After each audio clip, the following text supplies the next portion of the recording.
Please subscribe, like, and hit that notification bell. Thanks, guys. All right.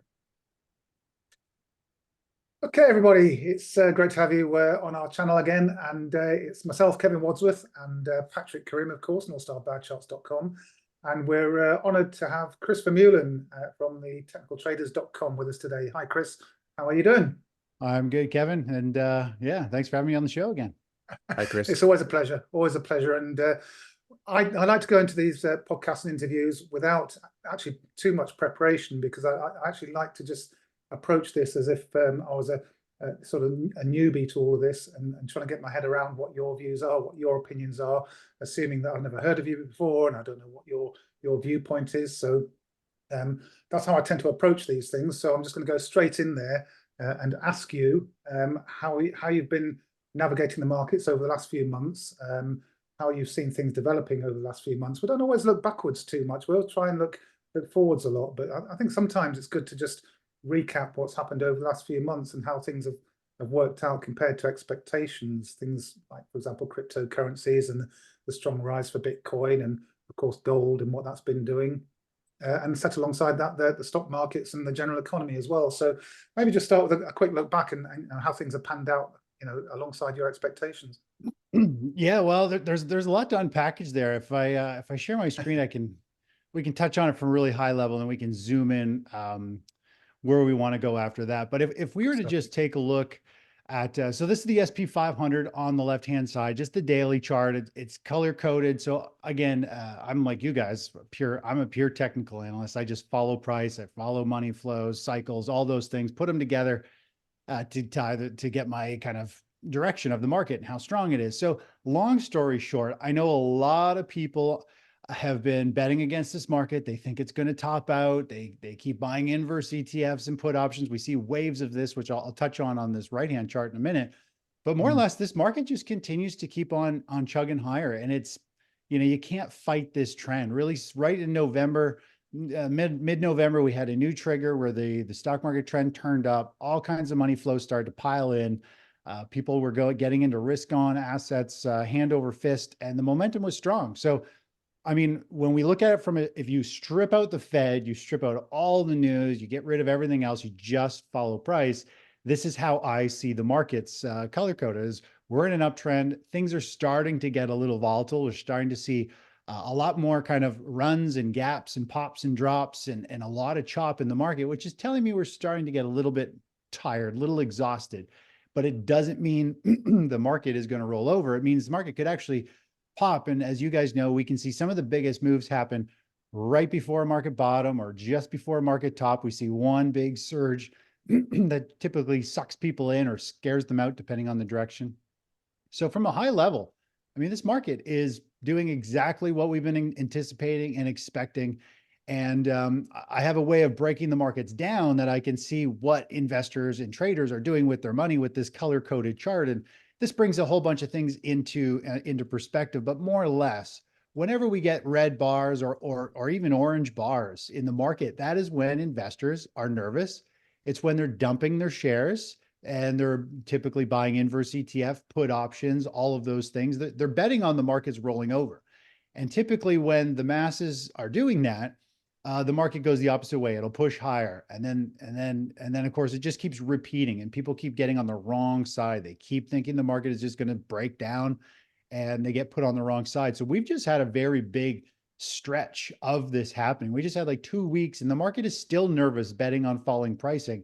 And the last time we had something this long, we saw a pretty big rally in the stock market. More or less, the market pretty much rallied about 8%. And I believe there's another like 4 to 8% higher in the SP 500, maybe as we go into May, just based on people trying to pick a top and sentiment and the momentum in this chart and some other leading kind of stocks like Nvidia. I mean, it's ready to pop and run about 20% still, I think, as potentially a final blow off phase. So when you peel the market back a bunch of layers and you look underneath the hood to see what's going on, to me, this market is still very strong. In fact, I think it's about to start another run here and catch a lot of people off guard.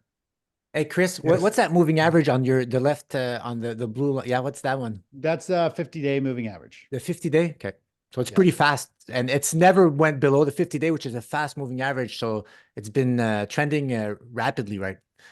Yeah, I mean, there's no doubt this is a strong trend. Like we're overdue for a big market pullback, but you can't pick a top. That's right. We just got to let it work itself out, ride it. Right.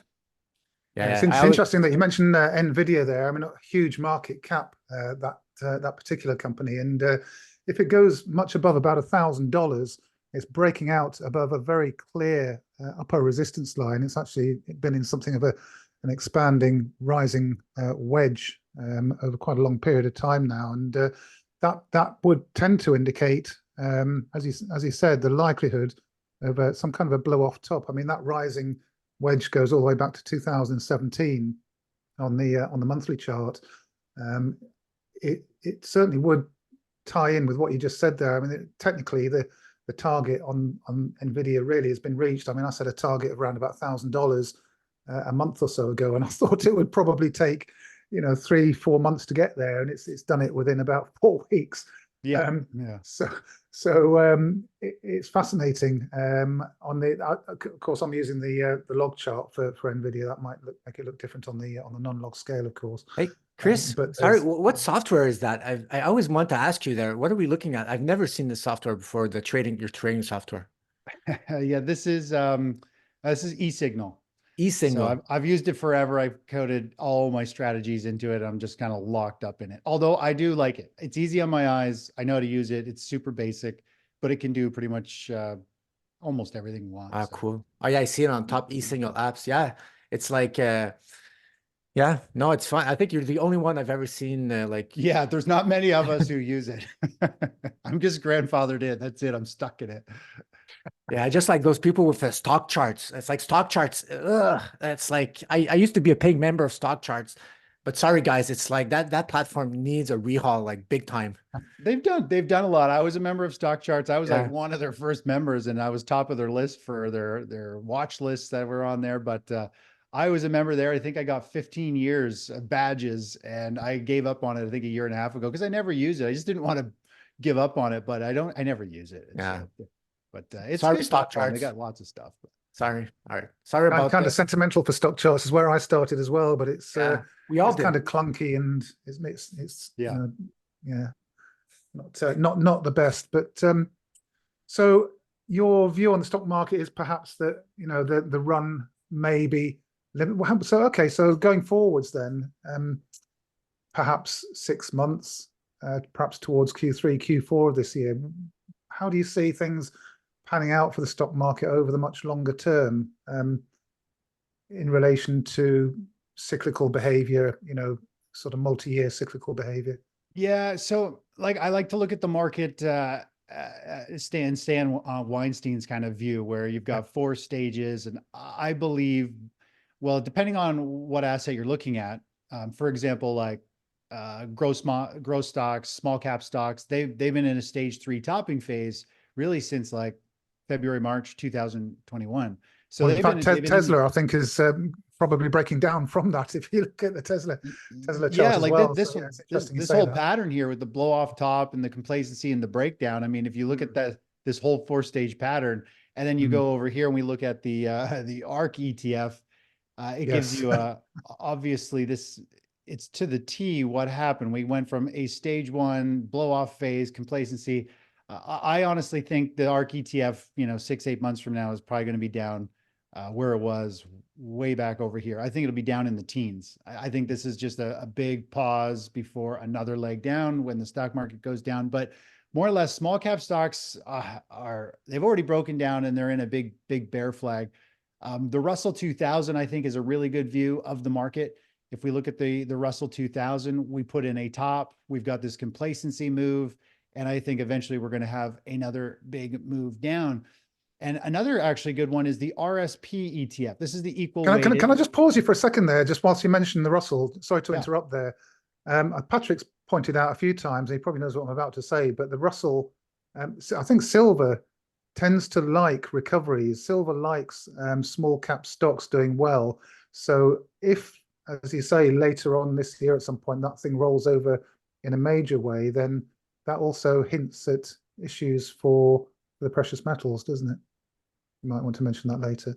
Yeah, well, I think the precious metals, especially silver, is super volatile. I consider it an aggressive trade, and so are small cap stocks, right? So I think they kind of somewhat will be kind of tied together.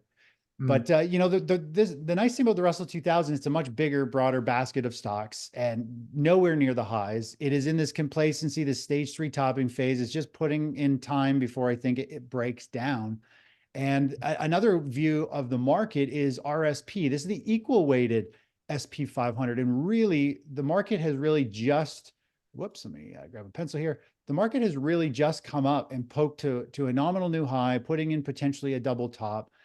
But you know, the SP 500, the standard SP 500, and the Nasdaq have completely got everybody thinking, you know, the majority of stocks are up, new all-time highs. But anyone who's aggressive in the market, who has a whole bunch of small cap and aggressive stocks, they're actually underperforming dramatically. So the general public and the market's pulling the wool over everybody's eyes because the big techs are carrying the major indexes that everybody follows to new highs. So everybody thinks they should be doing really well, but the reality is most of them aren't.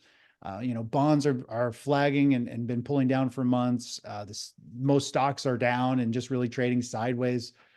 So I believe, like, behind the scenes, you strip back the AI space a bit.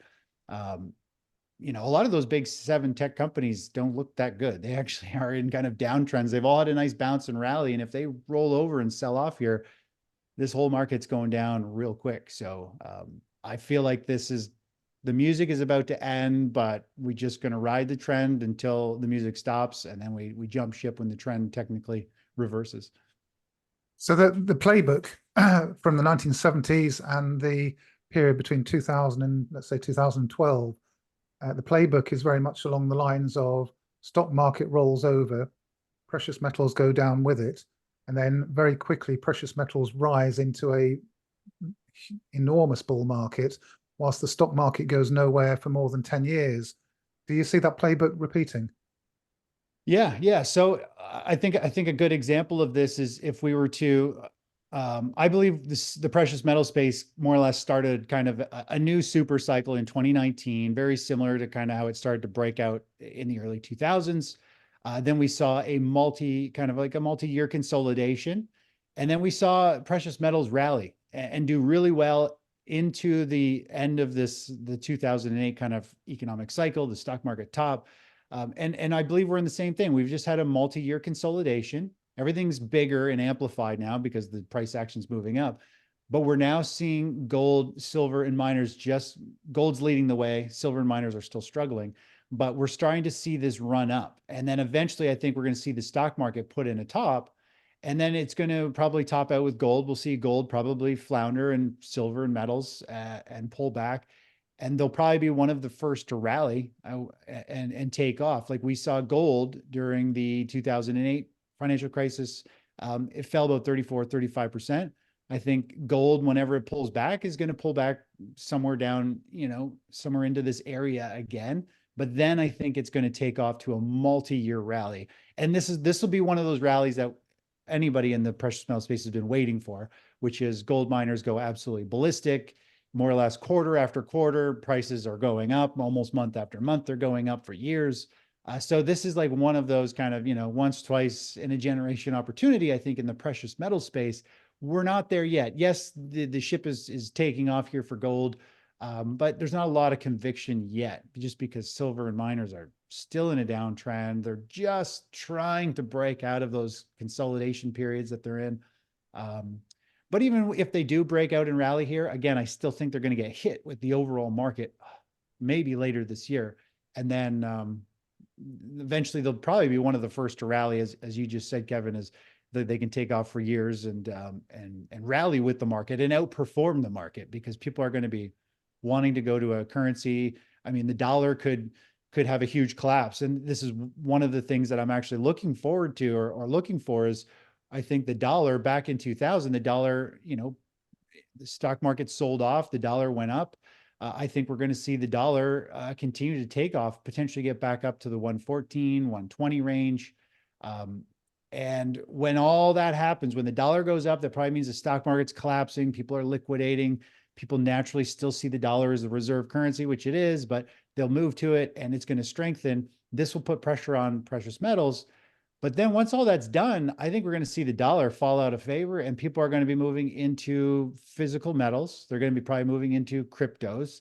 And it's going to be the next major super cycle that could last 5-10 years for the for alternate currencies like gold, silver, and crypto. So I think there's going to be some pretty exciting times in the next 6, 8, 12 months, whenever the heck the market tops out and actually flushes down. It could drag out a while. I actually feel, I have the vibe that we're going to have a correction similar like the 2000 tech bubble. It takes like 2-3 years of a bear market to work itself out.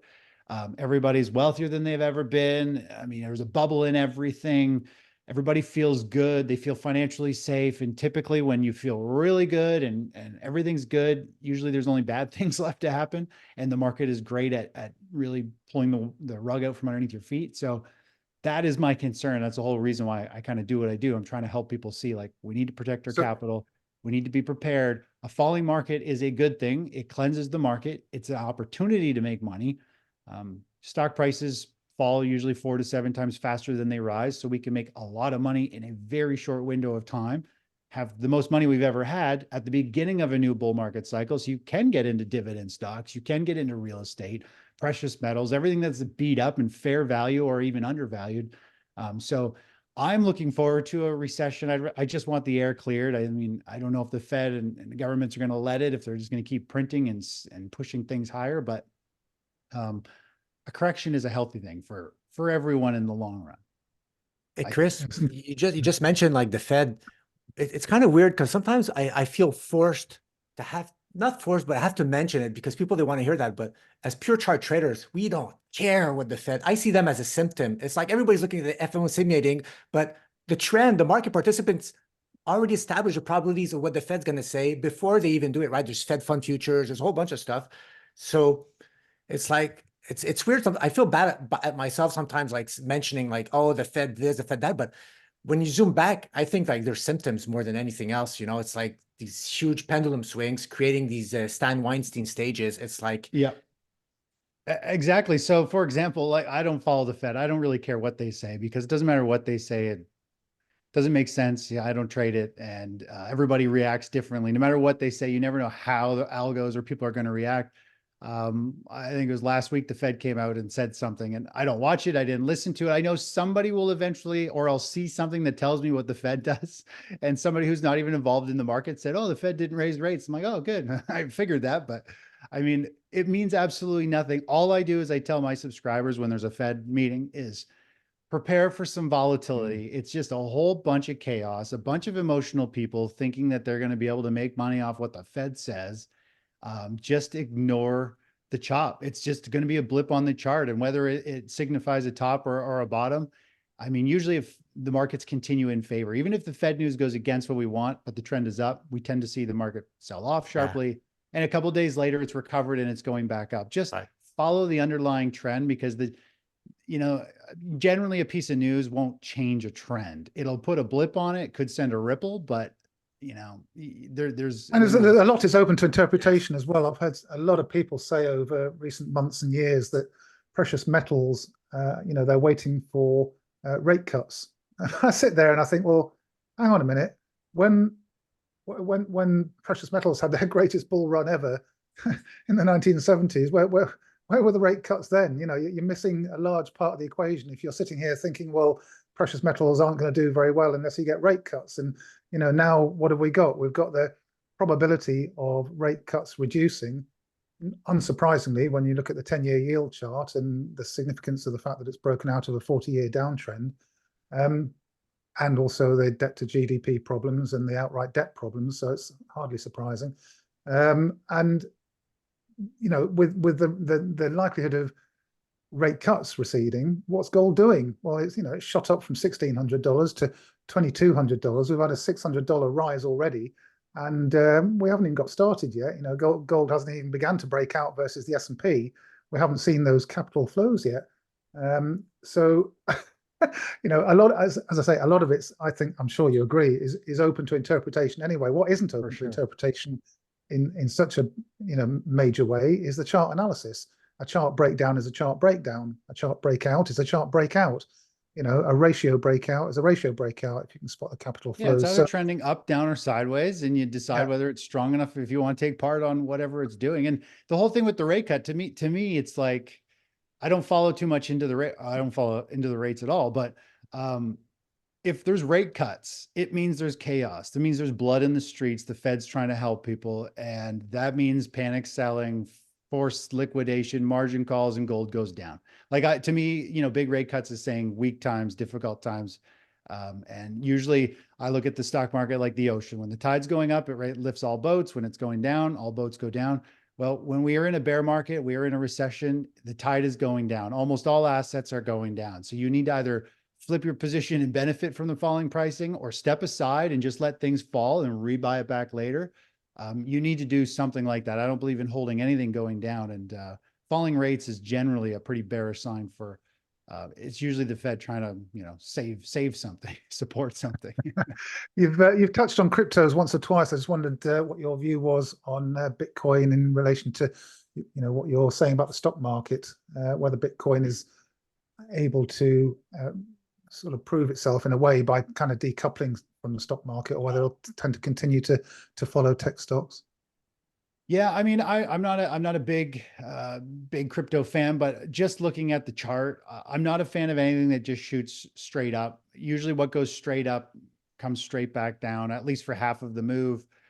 The markets, like Fibonacci theory, is the markets always like to make a nominal new high, so it makes a nominal new high, gets people super bullish, sucks them in, gets the shorts out, and then it goes the opposite direction. We've kind of made another nominal new high. I'm very interested to see 1-2 months from now where this is. Um, You know I what's mean, interesting there as well? When it's making nominal new highs, what it's actually doing is testing the inflation adjusted high very often as well. So although it looks like a new high on there when you adjust for inflation, it's hitting the inflation adjusted resistance line. right. That's Interesting. something that's sort of hidden there in the background as well. Yeah, So it's, I've never looked at that. You might need to show me how to do that. yeah. Well, it's yeah, sort of do the ratio to PPI for Bitcoin, and it tends to highlight those points in time when it's hitting the ratio resistance lines. But yeah, I mean, yeah. So your view is that, you know, anything that's gone up that rapidly Well, I is mean, right prone now to a significant it's correction. in full on rally mode. It's in a strong uptrend. I would not try to pick a top here. Frig, this thing Yeah. could blast off and keep going. I mean, it's kind of, you know, it kind of just keeps going into these bubble phases. It pops and explodes. Bubbles are really difficult to know where they're going to end, when they're going to end. And when they do, they're pretty abrupt. But I mean, I wouldn't bet against it. I feel like this is one of those nominal new highs where it's probably going to roll over and sell off in the next month or two. I think there's the whole kind of sell in May and go away whole theory where the market usually finds some weakness. You know, if we were to actually look at SP 500 seasonality, if you look at the seasonality of last year, just look at last year's SP 500 and overlay it on here, it's pretty much identical. We had the rally, we had the top, we had the low right at the end of October, super strong rally into the close. So typically May, June, the markets want to stall out, right? And if that's the case, that gives us a couple more bars on Bitcoin, maybe a topping candle or a reversal or something, and then maybe it pulls back. And the big wild card everybody keeps talking about is the elections, right? There's the election cycle, and everybody says, you know, the markets are going to go up into elections. But I mean, I don't trade based off seasonality. I don't trade off any election cycle or anything like that. They give you an idea of what to expect. And that's why I do the analysis that I do. And I look at all these things just because I'm like, if it does top out in May and the trend turns and our protective stops get hit, I'll be like, well, I kind of knew that was coming. The odds were kind of there that we're going to stall out. So I like to look forward at these things. I'm interested to see how this market holds up going into the elections, if it does, or if more or less people get really nervous and actually sell into the elections. I feel like for some reason, I feel like there's this extra strong vibe. Everybody I talk to is adamant that the market's not going to fall until the elections are over.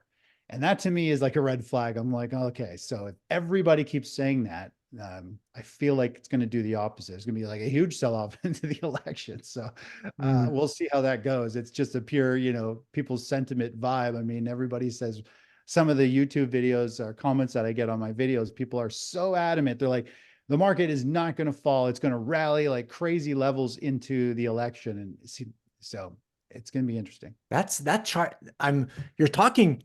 I've always been fascinated with the seasonal charts, but I'm like you, I trade the price but that chart, essentially what I'm seeing is the average look of a year in the stock market. You could take that blueprint, and for the past 30 years, this is the average of every if you were to single year snap what it them all looks like. together and average them out, that's the average. bonkers. It's crazy. But Kevin, you see, like Kevin has some like a cycle for gold that it bottoms. No, there's going to be in 2008, when Your did mind the just markets explode or implode? what? When did the markets implode in 2008? It started going down in October, right? In 2008. I don't remember. I think 2008, and it went down. It kept going down until March, I think, of the next year. Because that was a big drop, which I think is an outlaw. It's an outlying that here. Like, let's look at it. 2000. You see, it started falling, but it kept falling until the next year. So that goes contrary. So guys, if you're always trying to follow seasonality average charts out, and you're not respecting the price because you think the seasonality is going to save you, in 2008, it did not save you because it kept tumbling while it was supposed to be going up, right? It's just like cycle analysis, right? Cycles are great, but when they break, man, if you're on the wrong side, it's a move twice as strong in the opposite direction, right? So it's the same with seasonality wise. I think if you break seasonality wise, you got to be aware it could get ugly, and you got to protect capital.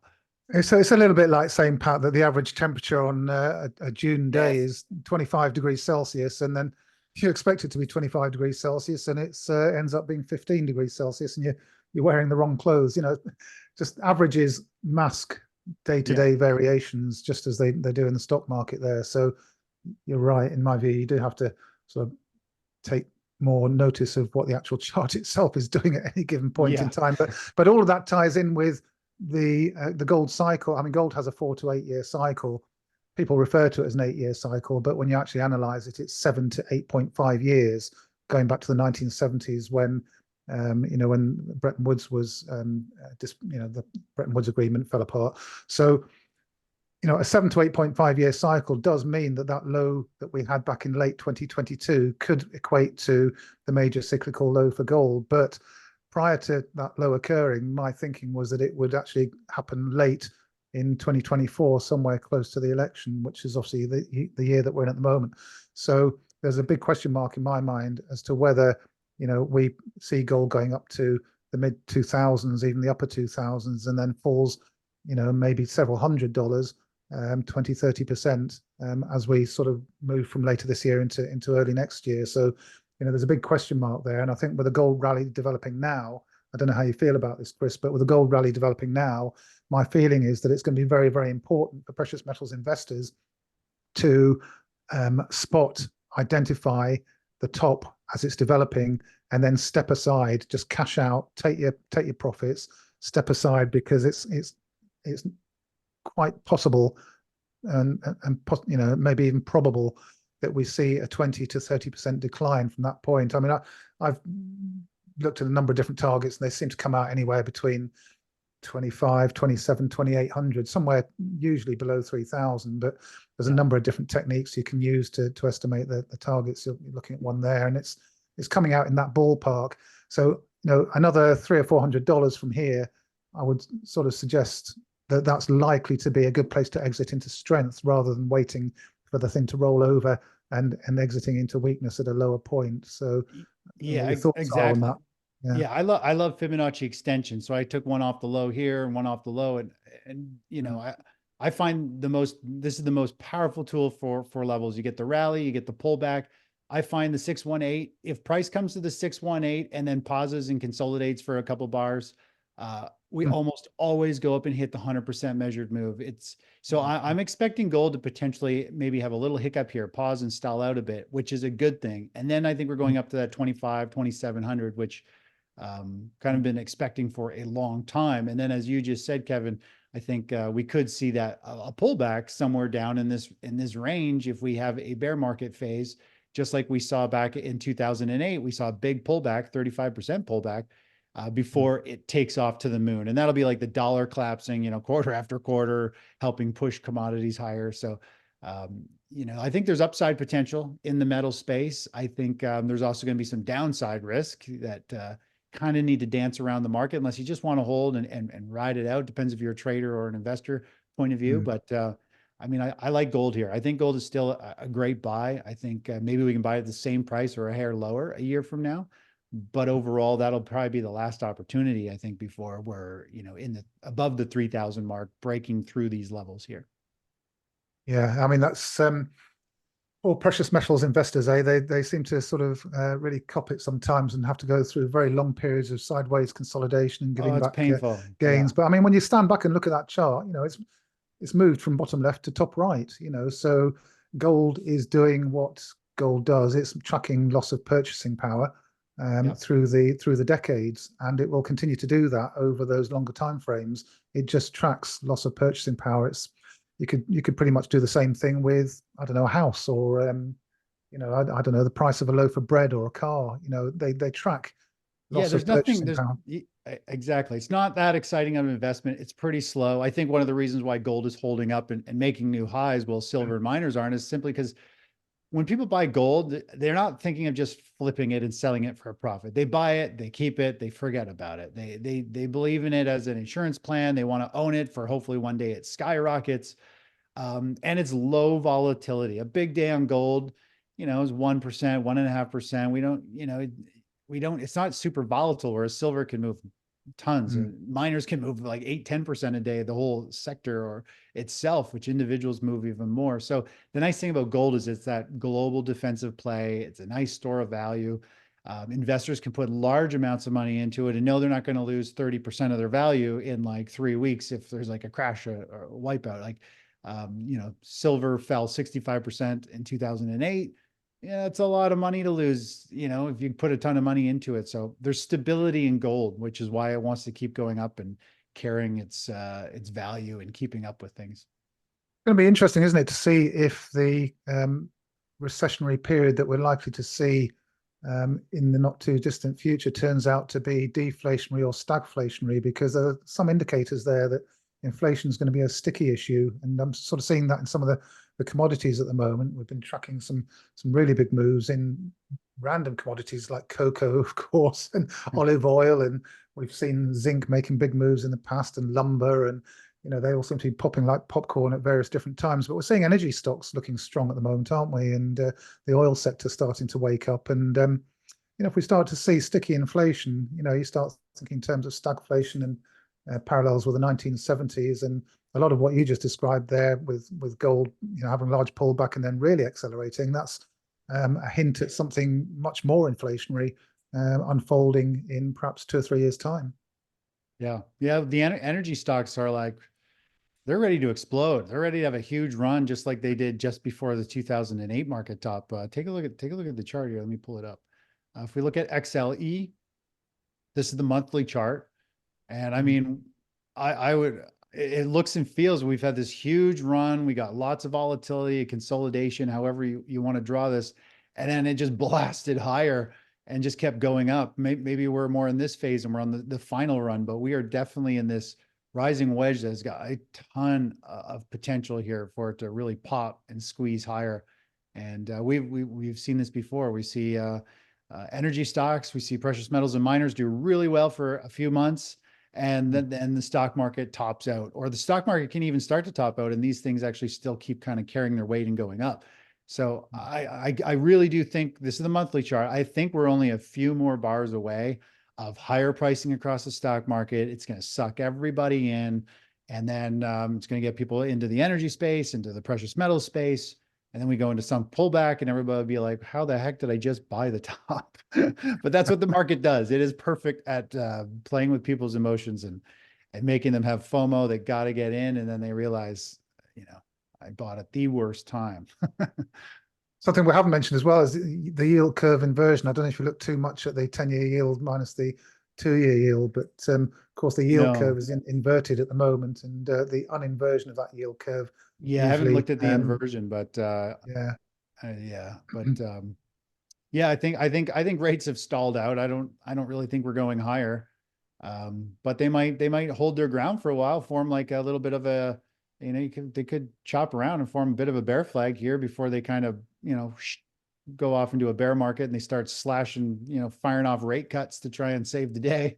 But everything will be collapsing at that price at that point too. So. Good stuff, man. Hey, I wanted to ask you, Chris, what's that book behind you there? Asset reinvesting there. Yeah, asset reinvesting. So that's my it's kind of a phrase or a new category of investing. So you've got like I published it last year. Yeah, last year. And more or less you've got the buy and hold investing, which is ride the roller coaster. You'll never retire early with the buy and hold. You got to put in your 40, 50 years of investing. Or you've got active traders, and the stats clearly show numerous tests. If you actively trade for 300 days or more, 97% of traders who get into the space lose money. Like both, either you lose money trying to do it and you blow up your account, or you never retire early. So asset reinvesting is what I do, which is I believe in only holding assets that are going up. I only hold one asset class at a time in my portfolio. So right now we are long the SP 500. We're long the indexes because the stock market's in favor.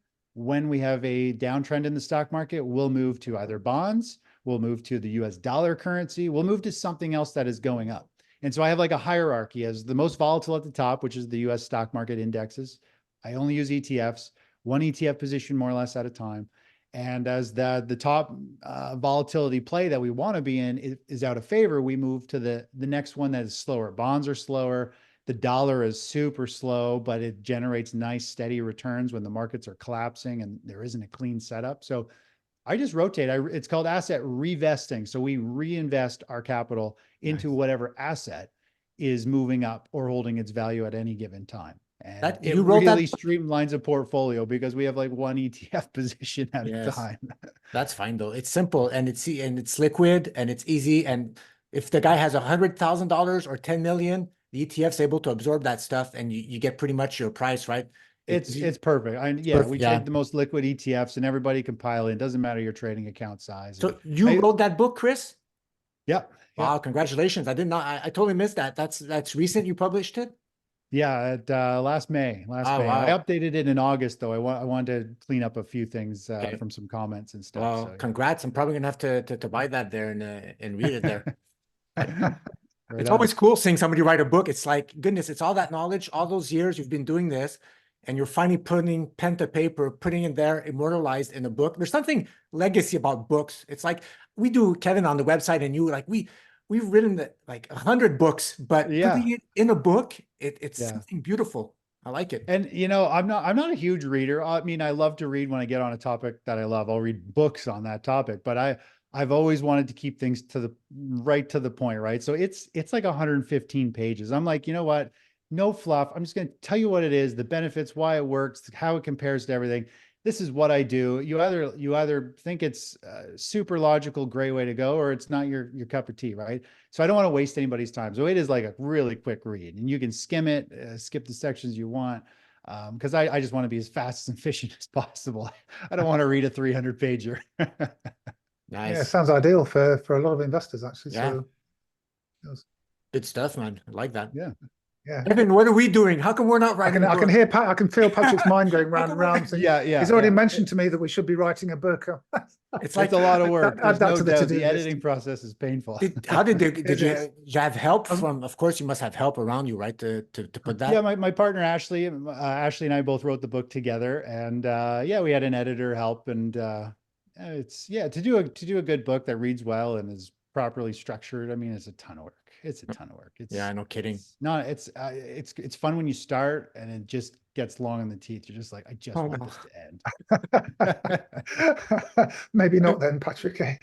Well, he still went through it. It's like an experience, right? It's like childbirth. Makes you think, right? Writing this book had to make you think to be efficient. It's like, I don't know. Yeah, it's my third book. I knew what I was getting into, but it was still more than I thought. Goodness. I thought this would be a breeze. I've done technical trading mastery, 7 steps to win with logic. That was back in 2012, I think it was. And Wow. then I updated it last year. I literally cut the book in half and I updated it to just have the stuff that I focus on now. Got rid of a bunch of other stuff. And I made it about 120 pages too, from a 270 page book down to 120.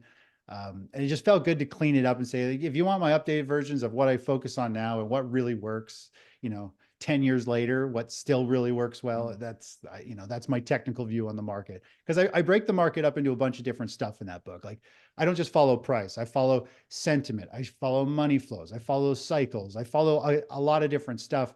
And as you know, indicators on charts, they're all based on almost the exact same thing, price. That's right. So Yeah. I only want a couple things based on price. And then I need to like get data points outside of just price. I want to know where money is flowing from and to.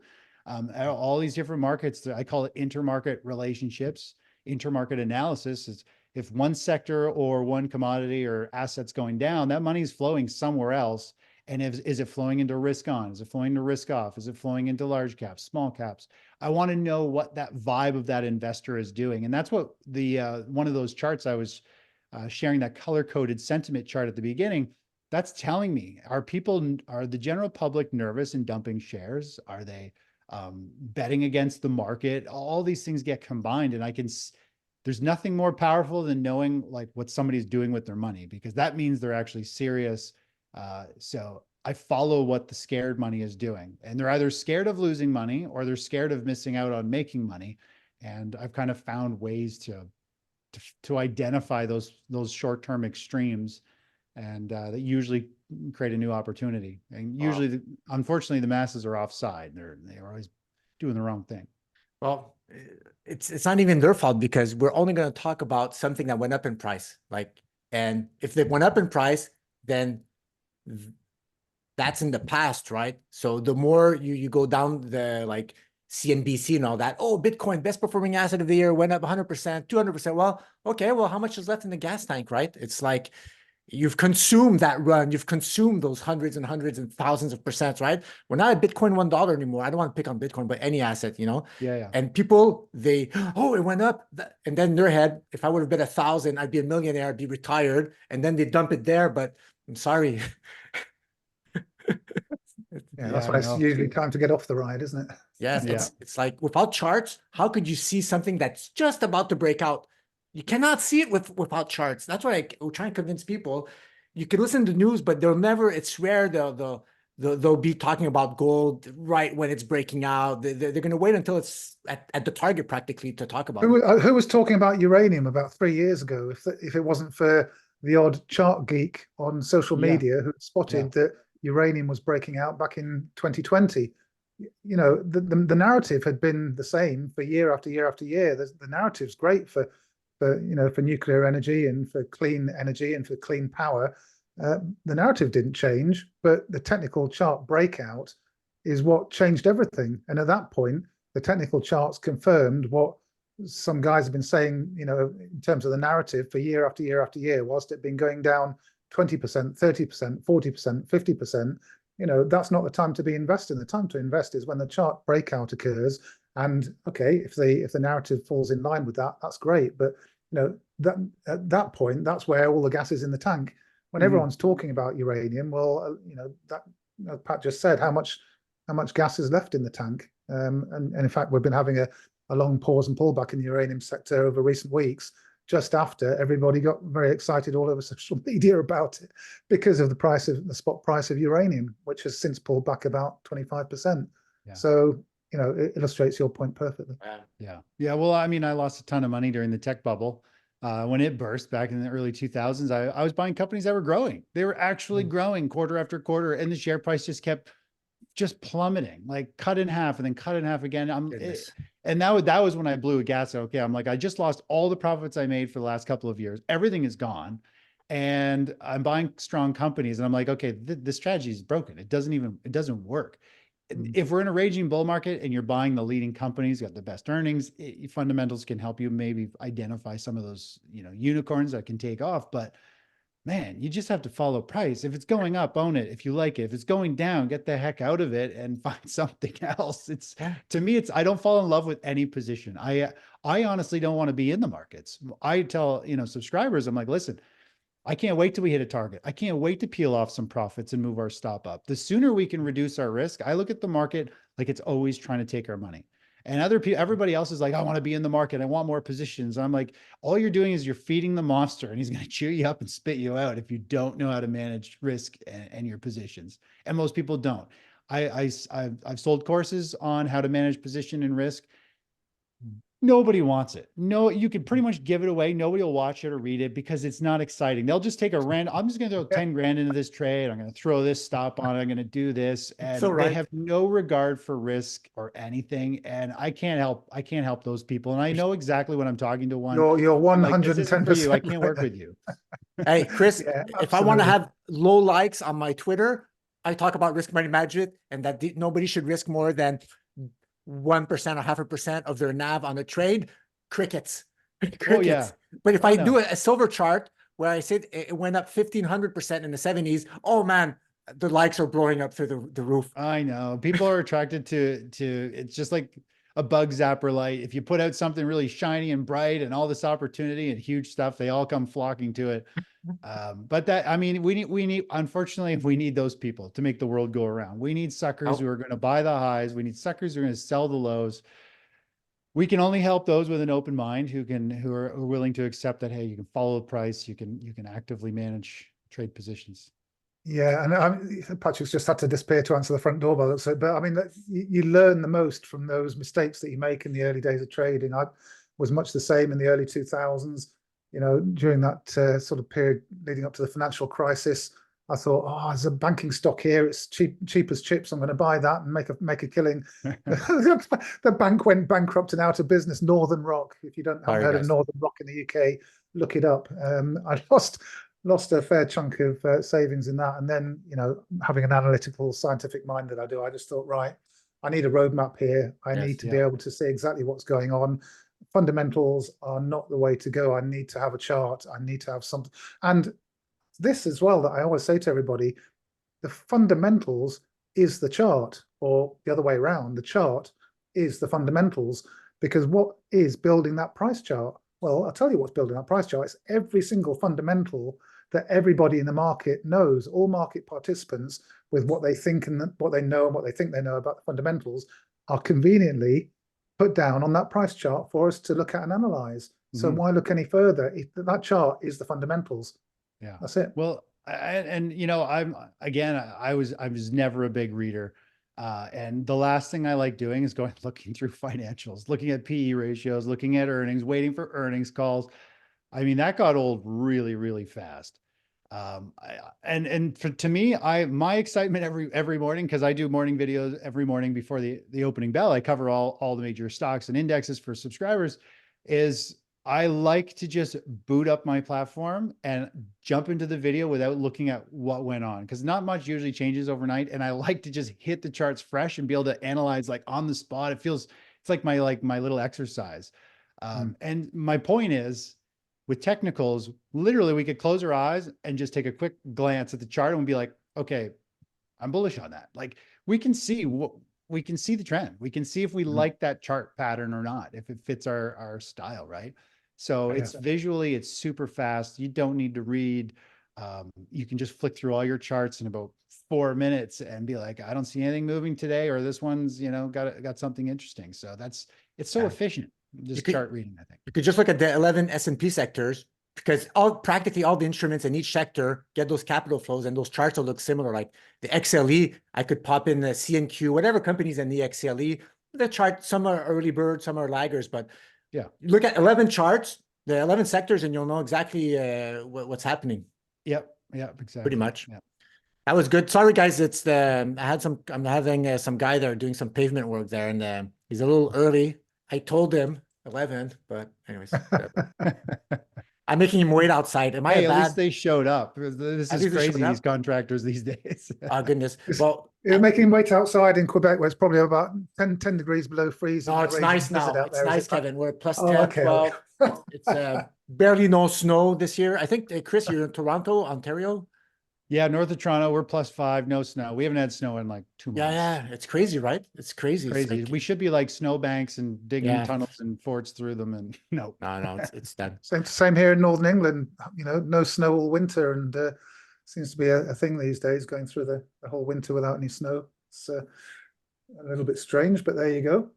Okay, listen, Chris, that's you know, we could sit here and talk all day and probably all night about technical chart analysis and you know, really enjoy it. But that was a good snippet for all of our listeners and viewers. Are you able to just tell everybody where they can find you at technicaltraders.com? You got a social media as well, an X page?